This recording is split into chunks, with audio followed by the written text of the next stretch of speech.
L'industrie du spatial est attaquée par le capital et par l'État depuis plus d'1 an maintenant. À Thales Alenia Space, en mars 2024, la direction a annoncé la suppression de 1300 postes en Europe. Chez Airbus Defence and Space, quelques mois plus tard, c'est 2500 postes qui sont annoncés pour être supprimés.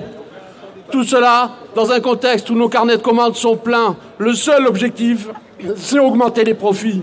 Dans le même temps, aucune politique salariale, 0% d'augmentation, mais des milliards qui sont utilisés pour reverser des dividendes, des rachats d'actions pour destruction. Ces milliards-là, ça représenterait pour Thales 1 000 € par salarié et par mois.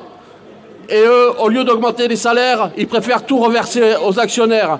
Appauvrir nos sociétés, détruire l'outil industriel, sacrifier la santé des salariés, c'est une honte.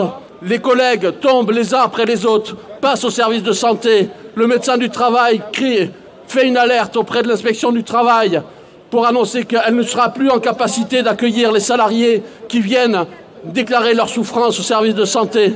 Il faut arrêter ce massacre, il faut arrêter le massacre des salariés. À la CGT Airbus Defence and Space aussi, les salariés sont à bout. Chez nous aussi, la médecine du travail est en arrêt maladie. On a la moitié des médecins qui sont arrêtés et qui ne peuvent pas aider les salariés qui sont en souffrance. Les conditions de travail se durcissent, les salariés sont licenciés pour des prétextes fallacieux. Et heureusement, la CGT est là avec les autres camarades de Thales pour continuer à lutter et dire non à l'emprise du capitalisme sur l'industrie du spatial. L'industrie du spatial, c'est une industrie qui est stratégique et qu'il faut laisser aux salariés et pas au patronat.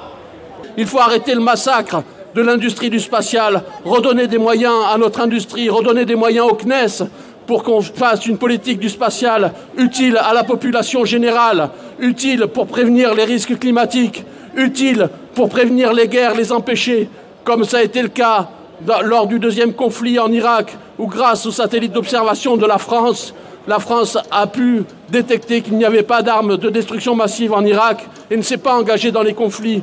C'est pour ça qu'aujourd'hui, la CGT veut maintenir les emplois dans nos industries du spatial et au CNES pour permettre à la population de ne pas être trompée par les impérialistes états-uniens et de nous envoyer sur des conflits qui ne sont pas les nôtres. Tous en lutte pour maintenir nos emplois et avoir des salaires décents. Merci les camarades.